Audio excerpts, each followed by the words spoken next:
Bonjour tout le monde, c'est un plaisir d'échanger avec Amitié Palestine Solidarité, la radio Armada, et pour parler de la situation actuelle dans la bande de Gaza, notamment l'apartheid de Gaza. Avant de parler de la situation actuelle, j'aimerais bien préciser que c'est quoi la définition de l'apartheid. L'apartheid, ça veut dire quand il y a un régime qui commet des crimes, qui fait la séparation entre les citoyens et qui essaie un peu d'imposer un régime criminel sur la population. Et qu'est-ce qui s'est passé à Gaza avant le retrait israélien de 2005? Il y avait un régime d'apartheid israélien, sioniste, sur le territoire de Gaza. Ça a commencé entre 1967 et 2005. Et donc, il y avait 18 000 colons qui vivaient dans 13 colonies israéliennes illégales. Et ces colons contrôlaient 65% des meilleurs terrains de la bande de Gaza, des terrains agricoles. Il y avait des routes spéciales, comme aujourd'hui en Cisjordanie, des routes spéciales pour les Palestiniens, pour les colons israéliens, pardon. Et les meilleurs puits de l'eau, c'est pour les colons israéliens, les routes pour les Israéliens, les terrains agricoles, c'est seulement après le retrait israélien. Et donc ça, c'est vraiment un exemple concret de l'apartheid israélien dans la bande de Gaza. Maintenant, je vais vous donner 5 éléments pour montrer que la situation actuelle et les mesures atroces de l'occupation, comme l'a dit le docteur Mustafa, en Cisjordanie, c'est un régime d'apartheid. D'abord, le blocus israélien inhumain imposé depuis 16 ans à 2 400 000 Palestiniens, ça fait partie de l'apartheid israélien. Ça veut dire quoi un blocus qui a des conséquences dramatiques, sociales, économiques, psychologiques sur la population civile? C'est enfermer les Palestiniens dans une prison à ciel ouvert, c'est fermer les frontières, c'est interdire les Palestiniens, les patients de se soigner. Et pour information, entre 2007 et 2023, il y a presque 1200 Palestiniens qui sont morts à cause de blocus.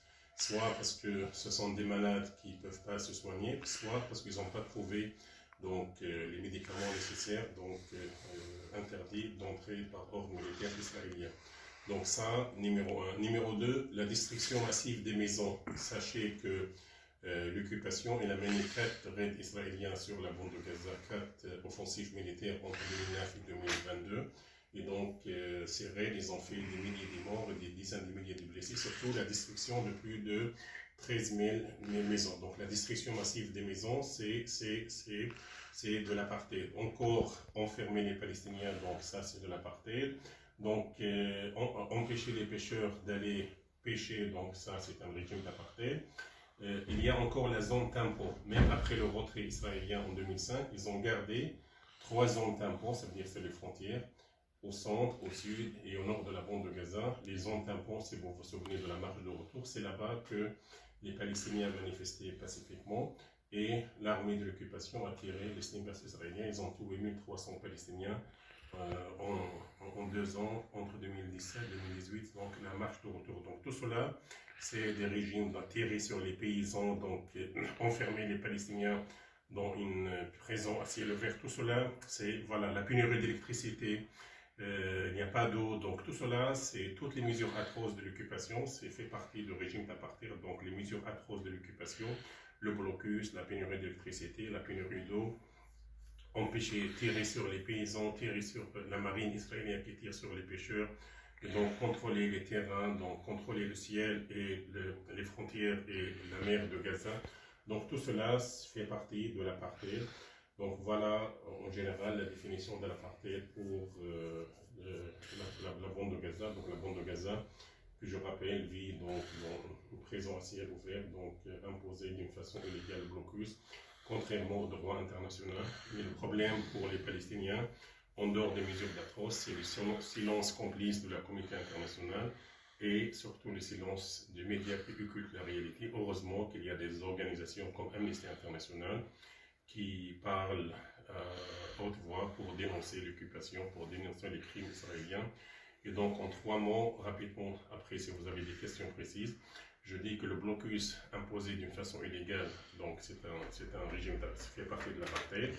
Donc enfermer 2 millions, presque 400 000 Palestiniens, ça fait partie de l'apartheid. Et surtout, les mesures atroces, ça veut dire tirer sur les paysans, sur les pêcheurs, et empêcher l'entrée des denrées alimentaires et des médicaments, et interdire de tirer sur les pêcheurs et de tirer sur les paysans sur la frontière. Donc l'objectif israélien, c'est mettre la pression et surtout, parce que je pense qu'il y a une vengeance historique entre la population civile dans le territoire palestinien, dans la bande de Gaza, et l'armée de l'occupation, parce qu'il ne faut pas oublier que la première intifada, c'était à Gaza, au camp de Jabalia, en 1987, en décembre 1987. La deuxième intifada, il s'est déclenché à Gaza en septembre 2000. Donc, vous voyez un peu. Donc, et il faut rappeler que l'ex-premier ministre Shimon Peres, il a dit un jour, j'aimerais bien me réveiller et voir Gaza disparaître. Ça veut dire, il veut que Gaza disparaisse de la carte parce qu'il y a une vengeance, parce que la résistance, c'est dans tous les territoires, mais Gaza, c'était une ville pionnière et les Palestiniens de Gaza étaient les pionniers dans la lutte, soit la lutte armée, soit la lutte non violente, comme on a vu avec la marche de retour. Et donc, c'est pour cela, l'objectif de toutes les mesures atroces de l'occupation, c'est mettre la pression sur la population. Cette population, je vous rappelle, est très attachée, donc malgré toutes les mesures atroces, le blocus, la fermeture de frontières et l'enfermement, qui est un sentiment horrible, mais les Palestiniens de Gaza, ils sont toujours là comme toute la population palestinienne.